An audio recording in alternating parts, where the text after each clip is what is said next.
9, 8, 7, 6, 5, 4, 3, 1.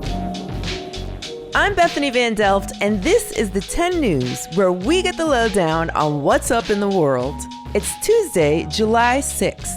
In this episode, we're bugging out over, bugs. This summer has been full of incredible insect invasions, from cicadas to caterpillar explosions. So let's buzz right in.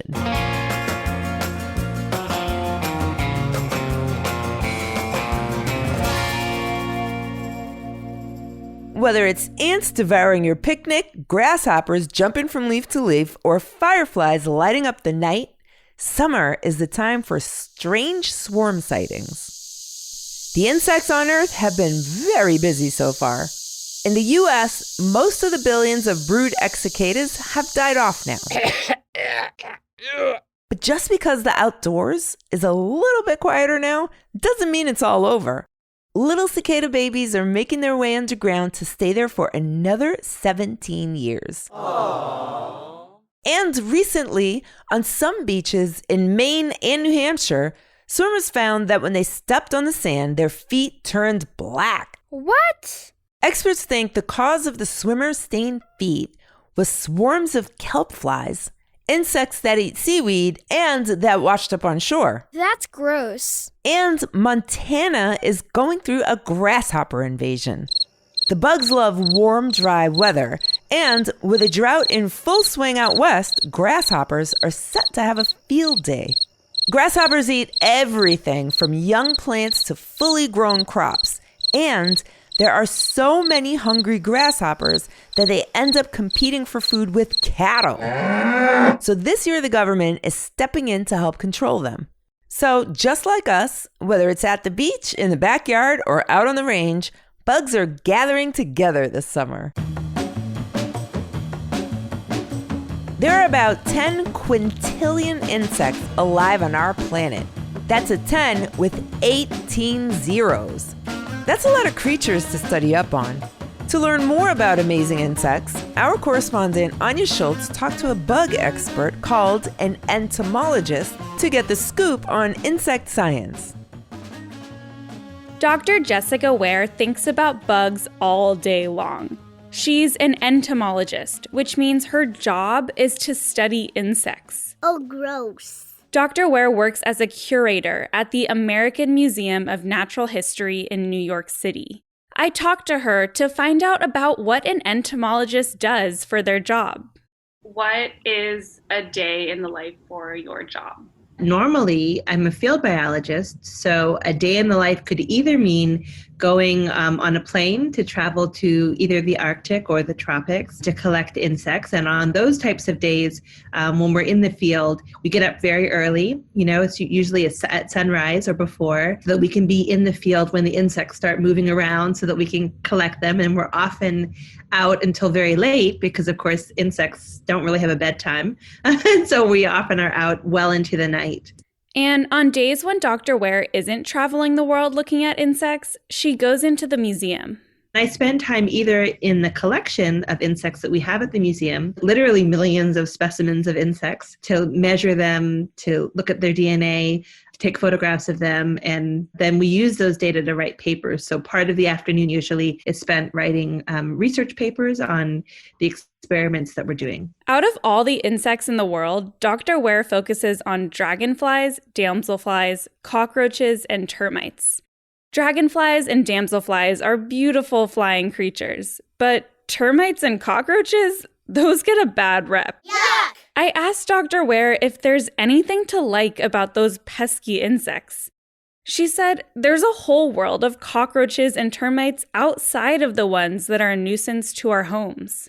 2% of cockroaches, I think, are pests. The number might even be a little bit lower than that. The rest are not pests. They kind of live outside of the human condition. They're in the forest or they're decomposers. They're consuming bits of rotting wood for us so that we don't have piles of non-rotted wood kind of stacked up every time a tree falls, thanks to cockroaches, thanks to termites. They do this great service for us as kind of ecosystem engineers or decomposers. And so there's also some beauty to cockroaches. I mean, I think, and termites for that matter, although termites tend to not have a super big variety in their colors, but cockroaches do. I mean, there's bright green cockroaches, there's blue cockroaches, there's yellow cockroaches, there's red and pink colors. I mean, they can be really actually very striking, just as striking as any butterfly. So if you like things that are beautiful, you might be surprised, I would say, to people. You might be surprised that cockroaches can be actually very beautiful. It's just that we know the pest ones, which tend to, for a variety of functional reasons, not need to be fancy and beautiful. Dr. Ware didn't always know she wanted to be an entomologist. She told me she didn't even know that was a career when she was a kid.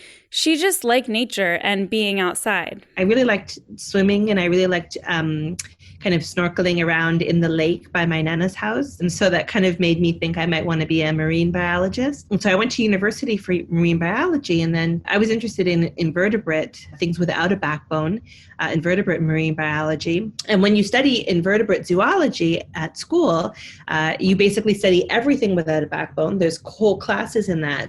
And it turns out there's more insects than there is anything else. In school, Dr. Ware found mentors who helped her become an entomologist. But it was when she went on her first field research trip that she really fell in love with her job. If you get the opportunity to go out and collect insects in the field, I think everyone would be an entomologist if they had the chance to do that, because it's actually so fun. It's a really rewarding and fun day to spend collecting insects, I think. Dr. Ware said she really hopes more kids decide to go into the field of entomology and have jobs like hers one day. Well, I would just say, that there's 1 million species of insects that have been described, but we think that there might be, 5, 10, 30 million species left to be described, which is a lot.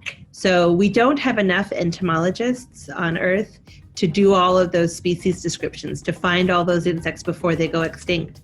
So we really need kids to, go into entomology and help us. It's kind of like the ultimate Pokemon, right? To find the species that are out there and describe them.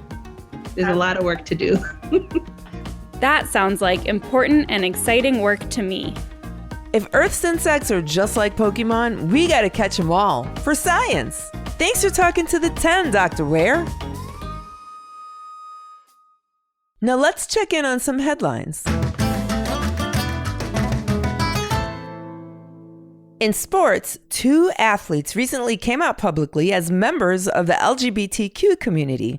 Carl Nassib, a defensive lineman for the Las Vegas Raiders, became the first active NFL player to come out as gay. And soccer player Kumi Yokoyama, a forward on the Washington Spirit, announced that they are transgender. Their identity is not legally recognized in Japan, where Yokoyama is from.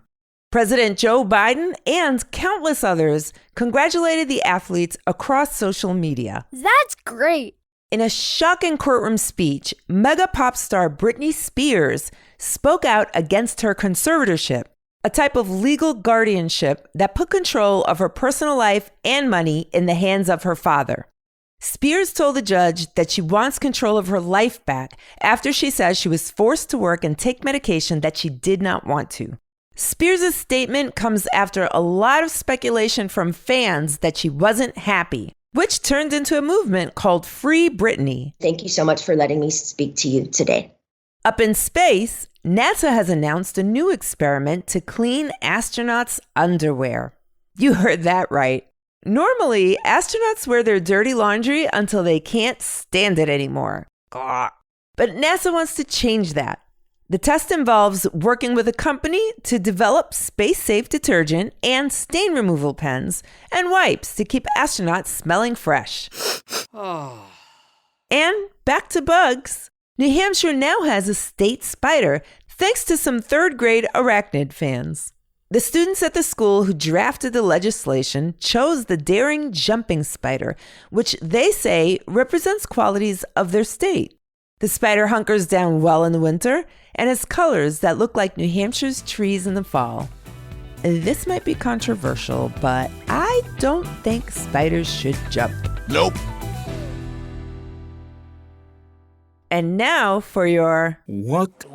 What's the big idea? Trivia on the 10. Summer is also the season for butterflies. Often, you'll see them fluttering and feeding on flowers, but some butterflies actually eat more than just nectar. What else do they like to feast on? Is it A, lemonade, B, berries and seeds, or C, mud and poop?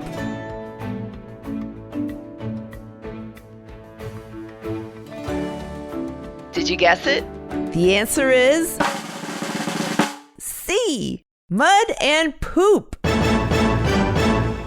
Butterflies are known for their behavior called puddling. After it rains, groups of butterflies can be found hanging out in damp dirt and around mud puddles. Okay. Why do they do that, you ask? The butterflies are getting moisture and nutrients they need, like salt, from the dirt. Some butterfly species also snack on piles of poop for the same reason. Disgusting. Don't judge. When you're hungry, you gotta snack somewhere. Maybe NASA can invent a butterfly mouthwash. Time is up. But before we go today, we have a cool podcast to tell you about. Hey, fellow story lovers. I'm Jonathan Cormer, host of the Dork Tales Storytime Podcast, a show that brings families together to laugh, learn, and delight in a tale well told. Every 2 weeks, my forest friend, Mr. Reginald T. Hedgehog, and I bring you slightly wacky and very geeky retellings of classic fairy tales and untold stories about amazing Hidden heroes of history. So check us out wherever you listen to podcasts or visit us at dorktalesstory.com. Oh, I love a good story. Hey there, I'm Tracy Leeds Kaplan, the creator and executive producer of The 10 News. This podcast is basically a small business, and I've learned that every hire counts. When talent is too important to leave to chance, you need help. You need Indeed, the job site that makes hiring incredibly simple. Just attract, interview, and hire. Don't just hope your perfect candidate will find you. Indeed Instant Match provides a list of quality candidates whose resumes are on Indeed the moment you post a sponsored job. And very helpful for small business owners, you only pay for applicants who meet your must-have qualifications. Join more than 3 million businesses worldwide that use Indeed to hire great talent fast. And a great help to get you started, Indeed is sponsoring a $75 job credit to upgrade your job post at Indeed.com/TEN. That's very cool. A $75 credit at Indeed.com/TEN. This offer is valid through September 30th. Terms and conditions apply. Happy hiring. Thanks for listening to the 10 News. Look out for new episodes on Tuesdays, Thursdays, and extras on Saturdays.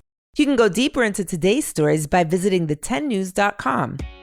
The 10 News is a co-production of Small But Mighty Media and Next Chapter Podcasts and is distributed by iHeartRadio. The 10 News creative team is totally bugged out. It includes Kate Hale, Tracy Crooks, Pete Musto, Jenner Pasqua, and Sarah Olander. Anya Schultz contributed to this episode.